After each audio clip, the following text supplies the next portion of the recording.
রোগীদের সাথে দুর্ব্যবহারের অভিযোগ কর্তব্যরত চিকিৎসকের বিরুদ্ধে, এমনকি রোগীর হাত থেকে প্রেসক্রিপশন নিয়ে ফেলে দেওয়ার অভিযোগ। ঘটনাকে ঘিরে ব্যাপক চাঞ্চল্য ছড়িয়েছে ধূপগুড়ি মহকুমা হাসপাতালে। এদিকে সাংবাদিকদের সামনে প্রেসক্রিপশন ফেলে দেওয়ার অভিযোগ স্বীকার করে নিলেন কর্তব্যরত চিকিৎসক। জানা গিয়েছে, রবিবার সকালে ধূপগুড়ি মহকুমার দক্ষিণ আলতা গ্রাম এলাকার বাসিন্দা নবিউল হোসেনের জ্বর নিয়ে হাসপাতালে আসেন চিকিৎসা করাতে।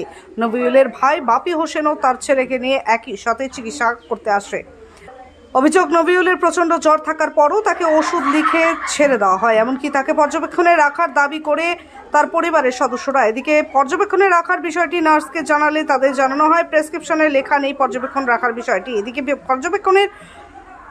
পর্যবেক্ষণে রাখার বিষয়ে আবার চিকিৎসকের সাথে কথা বলতে গেলে সেই সময় চিকিৎসক তাদের হাত থেকে প্রেসক্রিপশন নিয়ে ফেলে দেয় বলে অভিযোগ করেন তারা।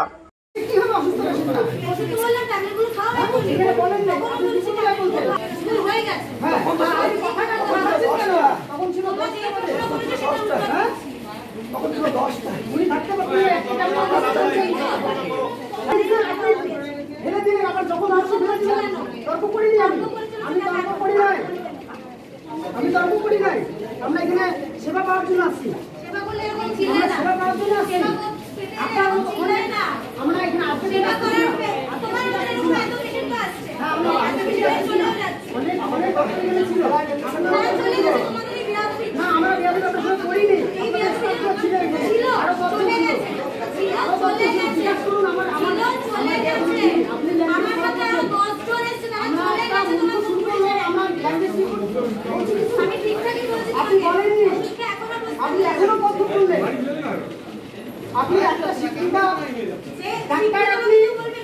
একটা দুর্ব্যবহারের অভিযোগ, এমনকি ফিক্সেশন ফেলে দেওয়ার বলে অভিযোগ করলেন রোগীর পরিবার। কি বলবেন এই বিষয়ে?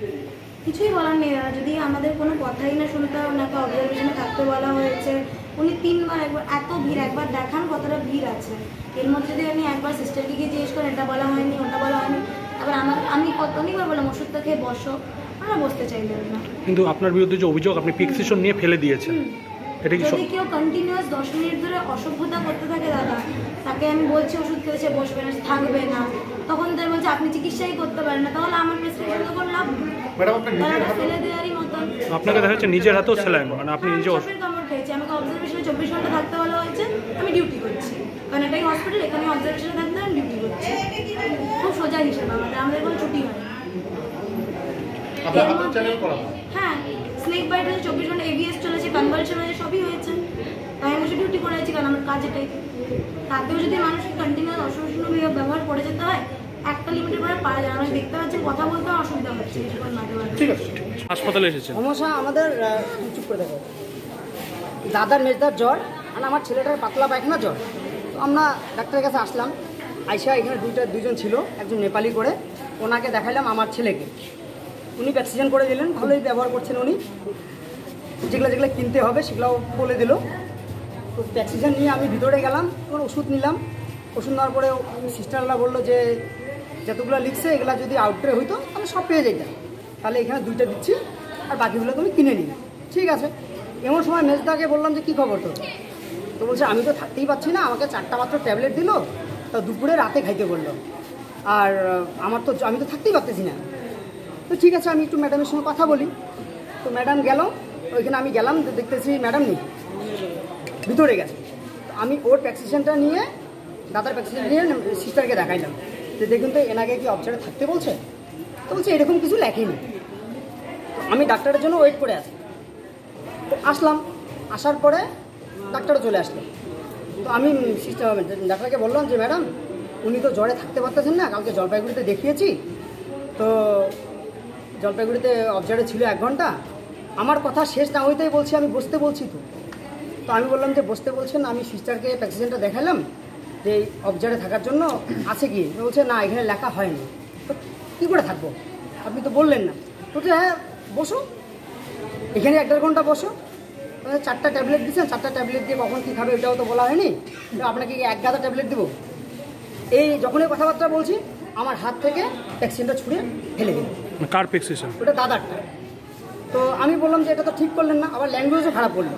আমি ল্যাঙ্গুয়েজ ঠিক করবেন, আমার ল্যাঙ্গুয়েজ ঠিকই আছে, এরকম ব্যবহারের জন্য এরকম ল্যাঙ্গুয়েজই ঠিক।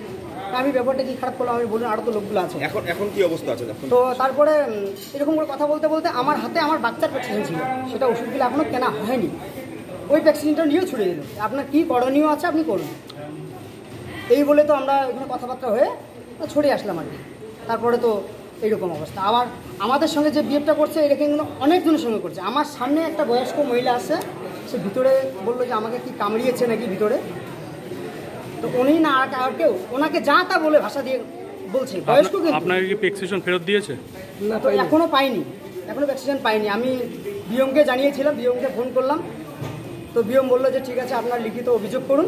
আমি বললাম যে আমার যে ভ্যাকসিনটা উনি ফেলিয়ে দিলেন সেটা কি হবে? আপনি কি লিখিত অভিযোগ করবেন? হ্যাঁ, আমি অবশ্যই লিখিত অভিযোগ করব। কি নাম আপনার? আমার নাম বাপ্পা হোসেন। কোথায় বাড়ি আপনার? আমাদের বাড়ি হচ্ছে দক্ষিণ আলতা গ্রাম। আপনার দাদার নাম কি? আমার দাদার নাম বাপি হোসেন। নবিউল ইসলাম ভালো নাম। আপনি কি আপনার বাড়িকে আভিজাত্যের ছোঁয়ায় সাজিয়ে তুলতে চাইছেন? তবে বিশাল এম্পোরিয়ামের কাছে আপনার স্বপ্নের বাড়িকে সাজিয়ে তুলুন।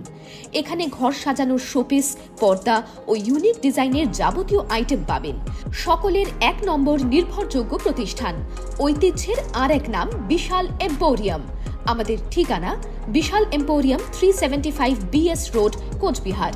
বিশদে জানতে কল করুন 9830157944 অথবা 03582224691 এই নম্বরে।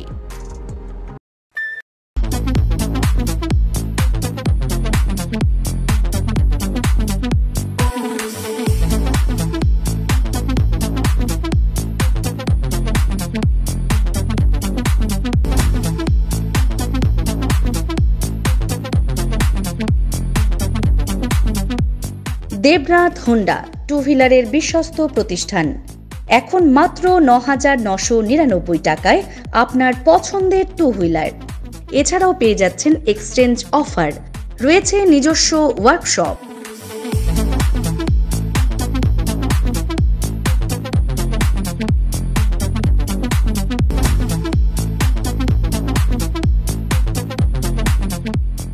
Debnath Honda, NN road, Cooch Behar. বিশদে জানতে ফোন করুন 7029783256 অথবা 9800505897 এই নম্বরে।